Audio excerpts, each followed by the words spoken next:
Welcome back to another episode of Modified with Trick Factory Customs. If this is your first time watching or listening, my name is Elvis. Alex. Tim. Rob. Yes, and we are a custom shop based here in British Columbia, Vancouver. So we've been promoting a show. We decided to start a car show last year. Last year, yeah. Yeah, and there was some inspiration for the car show. One of them was the Toyota Tread Pass at SEMA, and you can tell them of how you hate car shows. So you started a car show. Started a car show because I hate car shows. Yes. Yeah, I don't know. They just have gotten so saturated with, I equate it to like fast food. There's these lick and stick cars, and it's like get as many of them as you can in a parking lot, and I'm over it. Yeah. So we wanted to do something kind of like what Stan has done, where it has some actual time, effort, consideration, quality, and rarity, and try to get all those things into one place, like all the things that we tend to appreciate, and get them into one place. And so that's what we did. Yes. Sorry, you wanted. Yeah, no, I was just gonna add a little bit to it. I mean, because like what Tim has said is so right, and like you go to local shows, big shows, whatever. Usually they're so, like you said, oversaturated. Like it's more like a quantity over quality type thing. Like you see it all the time, and everybody talks about it. They're like, same all the time, whatever, nothing significant. We wanted to change that, right? We wanted to bring something where you come and maybe you're not overwhelmed with the amount that is there, but you are literally overwhelmed with the quality of the vehicles, regardless of what it is, what style it is, what level of completion it is. But it's like, and it goes beyond the car usually. It's usually the car and the person and the story that makes the situation significant. That's what we wanted to bring to light for everybody to share, because we've been doing this for a long time, and that's the things that we enjoy, and we figure everybody else would enjoy the same thing. Mm-hmm. Yeah, and so we have just had this show, and we're going to talk about it in this episode. I'm just going to spoil it. It was awesome. It was amazing feedback. There were a lot of really cool cars, but we just wanted to talk about how the experience was, because there's a lot of stuff which I didn't even realize that goes into car shows. Mm-hmm. And so we've had the first one now, so we kind of have something to look, or I guess as a bar. We just wanted to talk about our highlights, things that we would potentially change, things that went right, and yeah, just the, I guess, feedback that we got from everybody. And yeah, so with that said, I would say probably my biggest takeaway from the whole show, because I thought it was amazing. It was everything that I wanted it to be. Okay. So everything worked out perfectly, but the feedback that I was getting, and I think it was from a place of, well, it was a lot of our friends that like, oh, next time I'll try to get more people out here, blah, blah, blah, blah. I don't know if that's necessarily what I want. Really? Like, I don't like just trying to flood the place with attendance, I think would have hurt the show. Like when I looked around, like obviously it costs money to do and you got to try to make it make sense. But if you're trying to do it from a pure like community standpoint and put something together that's real, I don't think money should be the focus of it. Obviously it's a big part of it, but I think if we'd have flooded that place with people, it wouldn't have felt the same. No, I don't. Because like I looked around all over the place and I was on 2 hours of sleep, so I wasn't the most social person. But I mean, I was looking around and it's like in every little spot was like a huddle of people having proper conversations for like long periods of time and actually engaged in the cars. Not just like you feel like you got to move on because you're backing people up behind you. I didn't see any of that. So I thought it was amazing. Yeah. Yeah, I noticed that a lot too. It was, and they were always, like you said, they were like pretty lengthy conversations. Like you could tell that there was substance in it, right? And then you'd be in a conversation with somebody, and then some other random person would come in and they'd join in on the conversation, and it would just add to it. Like it was a really, really good blend of peoples. I agree. More people may not have been a good thing. Mm-hmm. Yeah, that I noticed the most. Sorry to cut you off. Is like the owners were present. Like they didn't just drop their cars off and take off. So it was like, to what Rob was saying is like these conversations, it's like whoever was speaking is like, oh, that's the guy that owns the F40. And then people wanted to listen to what he was saying. So then he ended up having his own little presentation, and he was like, that guy was amazing. He was was nicest awesome. guy in the world. Yeah. Yeah. So it was like, and he's well spoken, and he was very, very humble guy, and it was awesome. So people literally just like, oh, would kind of dip in and stand. And you look like, oh, hey, like I don't know this guy, but he wants to hear the thing too. So it was like there was a lot of that. And the stories I thought were like the big highlight for me. Obviously, we had some amazing cars there. Cars that nobody would see at a car show ever. That was kind of part of what we were after, was showcasing things that you just never see ever. It was also a mix of stuff like that, but it was also because we talked about it. People build cars for really long periods of time. A car doesn't just, with YouTube culture, it's like there's a car every week. But if you want to actually build a car to a standard that we're trying to seek out, it takes years and years to build these cars. And a lot of these cars, we never see the cars ever until maybe it's done. And then you don't know the story behind it. And you just think the guy just bought it. Yeah, or- that's the thing. You think that all these cars just belong to another rich actor. Yeah, exactly. And like another piece of the puzzle that we put together with this show is like you got to interview all these people, and over the course of the next whatever 6 months or a year, we're gonna drop all these videos, and then like the common theme in all of them is like they're very passionate. The cars are very purposeful, and it's like I didn't meet one person that was. Well, I met one person, but he wasn't actually in the show. He was nuts hell and built probably the car for all the wrong reasons. But everybody else that was there was like even the guy, I asked him what it was like waking up the morning you knew you were going to be able to buy an F40. Insane. And it's like, it's exactly what you think it would be. I didn't sleep. And when even if you have all the money in the world, it's still like, if you're chasing that thing and it's like, still like it's purposeful. Yeah. And it also just wasn't an F40, just so our viewers, this was a black Ferrari F40. And That's being converted to LM spec. yeah, and apparently you have to get approval from Ferrari to paint your Ferrari black, because I don't know if They're all delivered they red. were all delivered red. And so this was all done to it, and it was in a random country that I'm sure we'll have a video out at some point about this guy and the car, because it's amazing. And yeah, he was great to chat with, and it was just really cool again to see the differences of people from all walks of life there. Like it was wild. It was so cool. Yeah, the difference is car too, right? So we had like the black F40 there, but also like a Baja MGB GT. Yeah, So cool. Dream chassis. Yeah. It was cool to see like such a variety of different cars. Full carbon Datsun that Rick has been building. That thing is insane. Yeah. Yeah. All the Porsches, yeah, like it was. Then Oliver's Bugatti. Oh, No, the Bugatti's Bentley. Bentley. So Bugatti never showed up, but Yeah, I know. yeah, Yeah, the Bugatti never showed up. I just realized now. One job, man. One job. Yeah. It happens though. So we were able to like deal with that. We were flexible enough. There was lots of great cars. Dave from West Coast Dream Machines, he brought out a couple really nice cars. Things that you just never see. Stories behind them. Flat Six Classics. Classics brought out a couple of like great things. They reached out to some of their friends, brought a bunch of great things. Lots of stories there too. So it was really great. I mean, without even the day being over, the event being over, I was already thinking about the next year. I can't wait for the next one. Yeah. So that's got me fired up, and I'm pretty sure I speak for all of us when we all want to see it happen again. That's right. Yeah. I think also another feedback that I got was that people really loved the venue that we were at. Cause it was perfect. Yeah, at PNE4, but now we changed to the Rocky Mountaineer train station. And Right, and that was the first time I'd ever even seen that venue. yeah, me too. I was blown away. It was so perfect for that event. So good. It added the right flavor. The is like really, really clean. Very, very. I can't even explain artsy, how to do it. It was so nice. Nice. It's a vibe. Yeah. What the kids say these days. It was a vibe. The vibe. The vibe that we were going for, which made the show.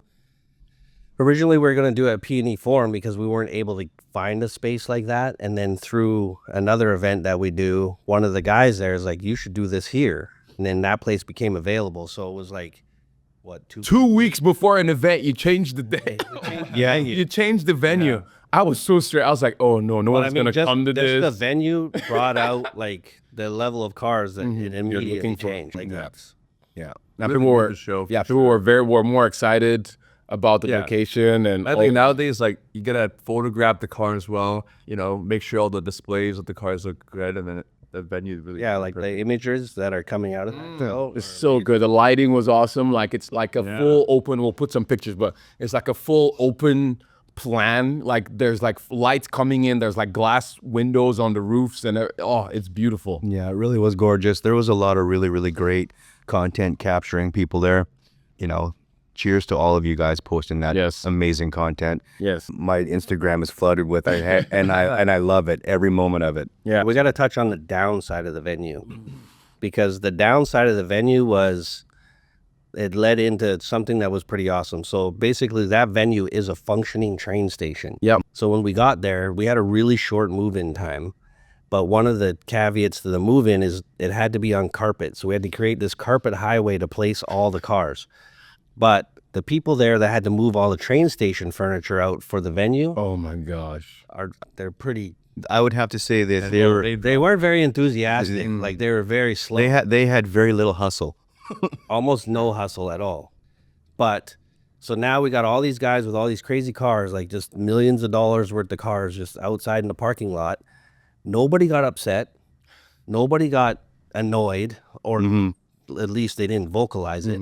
And then everyone just jumped in and started moving furniture. That's so. Yeah, Moving cars, and like you got guys with, these crazy cars that all just started helping out. Yeah, that was probably one of the most significant things, like when the community came together to actually help put the show together in the move-in phase and the takedown.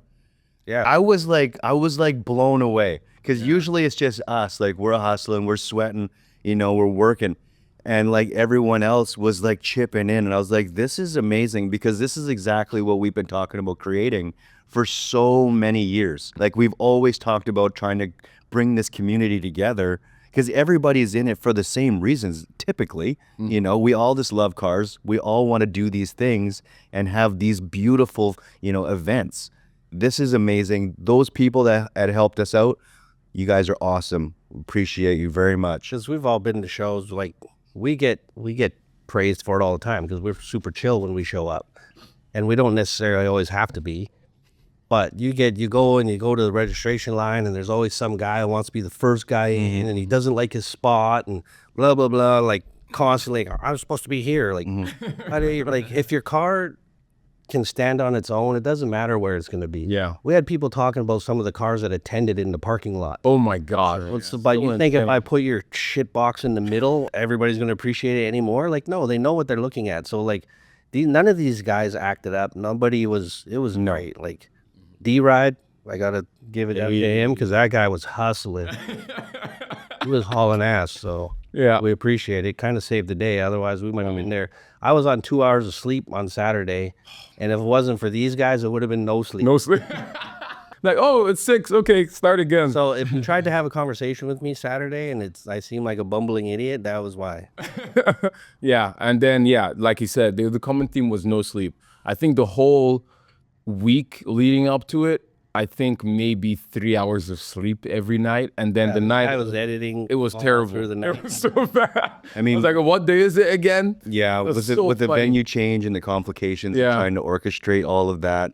Putting on a show was a really, really difficult task. Yeah, and we tried to make as much value for it too, for the attendees as possible. And so one of the things was we wanted to make videos of a lot of the cars that were there. And initially I was like, oh, it's gonna be fine. It's not good. So there's two different things. It's like organizing the cars that are gonna for the videos. Like people have different schedules. Schedules change. Sometimes the cars, like for example, the GTR was supposed to film. It was like an R34 chassis, no, R35 chassis with the R34 body on it that AMT did. That one was supposed to be like, I was supposed to film it, and then what happened? I think they got into like a little bumper. Pretty much someone damaged a bumper, or like there was like a little whatever. They had to go to the paint shop. That set filming back. Another car, the Flat 6 911, that one had to go on like a rally. And so there's like, people have lives and have different things. And so organizing all of those things, it definitely gave me things to do or not do or whatever for the next year. Scheduling and all of these things to give enough time for changes and all of this adjustments. And but it was cool the way everything came together. It came together at the end. What I've always learned is in the end it always comes together somehow. We do it because Some version of it. somehow because Somehow, some way. We And like the schema thing as is like you just do the best that you can possibly do. Like if your core is like trying to create quality, no matter what, that's all that really matters. Yeah. So if you miss the deadline a little bit, like okay, but at least there's no compromise in the quality. True. Yeah. So we always go like a few steps beyond. So if you lose a step, it's still good. Like I was manic about it because it was like, oh no, this is not showing up. And you're like, hey, wait a second. We still have all these other awesome things. So it's still going to be fine. And nobody knows that that's not. No, that's true. So it's like we didn't put it out there in a way that like they're coming specifically for that. So even losing one or two of the things that we thought were going to be there, we were still great. Yeah. Yes, that's another thing. And then it got to a point where it's like, oh shit, if everybody shows up, That's where are we not gonna a put good them? thing. Yeah. So it kind of worked out great in that aspect. But yeah, that's another thing too, is people that, or the things that couldn't make it was kind of a bummer for those. I'm like, come on. Like some of them were last minute cancellations too. And I'm like that part of it I didn't really appreciate was people not letting you know on time that they were not going to be there. Or some just ghosting. Just ghosting you. Like, I'm going to bring a car. I'm going to bring 2 cars, blah, blah, blah. And then on the day of or the day before, you're like, so we haven't heard from you. Like, is everything okay? Yeah. Nothing. Just crickets. Well, here's the thing though, is like we survived. We made the most of it. Yeah. And such is life. And like, you know what? You learn. It's their loss because true. the event was amazing and everybody loved it. Yeah. And so, like, what is going to happen about the people that ghosted us or that didn't show up? Are they just no more, or what's the plan? no more. That's it. You give me no consideration, I give you no consideration. Yeah, that's true. That's it. You had your shot, and then now you're out. Exactly. So that's one thing. And then any additions that we're going to be having for next year, because we've already started planning for the next show. So any additions? Yeah, we talked about a few different things. Or do we want to save it for? But I think we gotta have some more internal chats before we. Yeah, we're gonna have to iron some things out. Like there's only minor tweaks that we want to sort of create or introduce. I think I think it comes down to sort of just like us planning it out just a little bit more, with a little bit more forethought. I mean, like a major venue changed a lot of things. Yeah. Like it changed a major amount of things. Yeah. So we had to sort of like evolve with that. Yeah, and there's some things that we can do that we sort of briefly touched on to make it even more of an immersive sort of experience for everyone. Because we did a live podcast there with some of the builders, and like it was popular. Yeah. Because they got to hear it right from the guys. So that was another thing that I think we can expand on that and maybe take it one step further with some sort of presentation or something. I don't know what, but we'll figure it out over the next year. But Some unveilings. yeah, we may do an unveiling. Yeah. Yeah. So there's a bunch of change or a few changes that we would like to make. But I also wanted to take a time out to thank also all the sponsors that came on. Yeah. It was pretty cool. Autodesk Fusion is one of them. Yeah. Huge. It's pretty amazing because you don't think about it. Like it's such a big company. Like it's literally a company that I've grown up like with, like Autodesk, AutoCAD, all of the things. And to have Fusion to come on as a sponsor of the event, I'm like, And attend the event. and attend the event. And actually sent representatives, which was It was awesome. insane. And so stuff like that, I'm like, I almost forget how awesome it is. Like it's just like, oh, it just happened. But like you're like, oh shoot, this is actually, they know of us. Like we exist through Autodesk, which is so crazy. Yeah, it's kind of surreal, isn't it? Yeah, Yeah. it's cool to meet them, chat with them, soften it up with something that we use here every day, right? Right. We use Fusion 360, not Fusion 360 anymore. It's Fusion, Autodesk Fusion every day. It's our CAD software. Alex is our engineer here, so he uses it on the daily. Yeah. Mm-hmm. Yeah. And then Pete from Flat Six, Oh yes. he's a unofficial sponsor. Yeah, But that guy, yeah, he helped a lot. He promoted the event so much. He went hard in it, and then he came out with a really strong showing too. I think he brought 6 or 8 cars. Oh, I didn't even know it was that much. He had 5 outside, 2 inside, and then he had a few guys that came and went. So I mean, that was amazing too. Yeah, it really was. Yeah. Jump on the page, you'll get to see all the Porsches that he brought, and it's like One of his cars was inside. It was a Safari 911 that he built for. that actually gets safari'd. That actually gets used. Yeah. The guy does donuts in it, rallies, all of the things.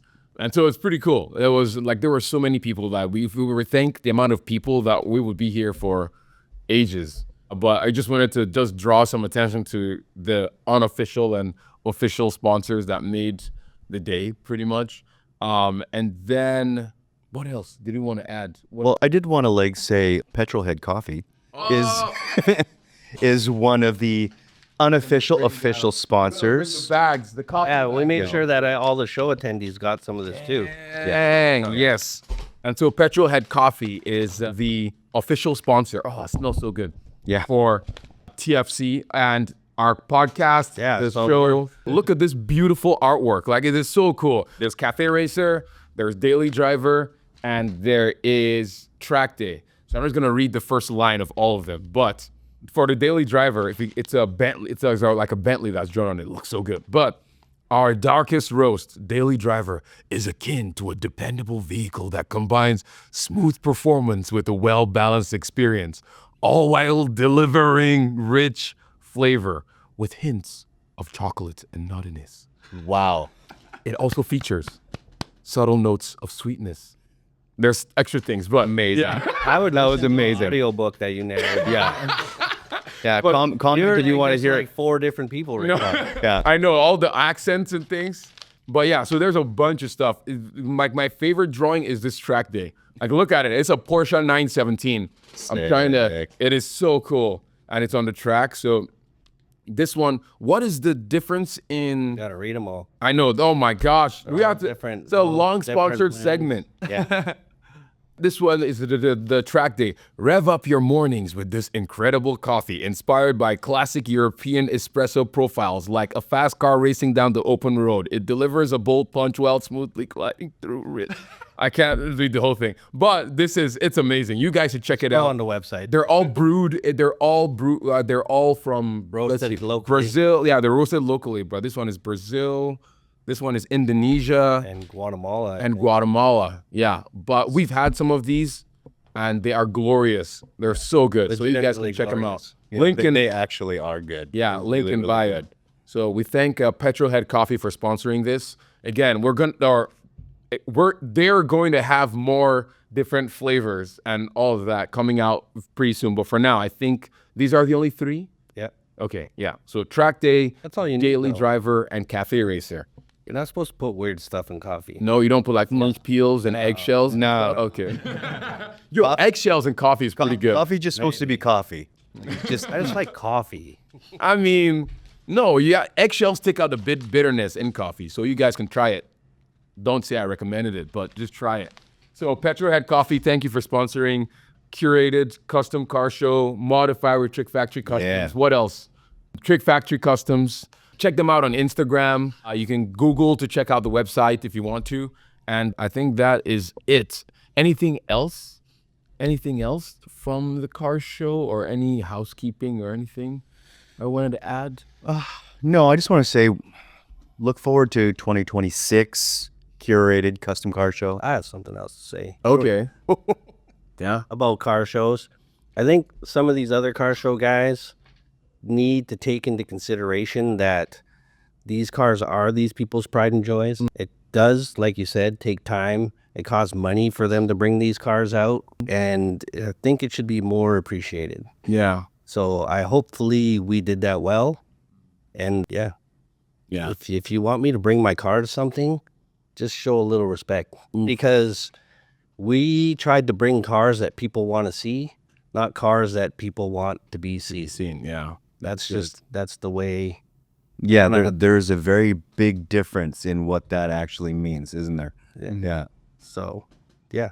So with that said, if you guys and girls if there's girls that are watching this, I just realized like, oh yeah. Well, Alex is Look on, at so. analytics. There's like Well, you're so handsome. I mean, we got handsome Alex on today, so we got a whole new demographic. Yeah, but we don't have a huge demographic of girls. But for the girls that are listening to us, watching us, thank you so much.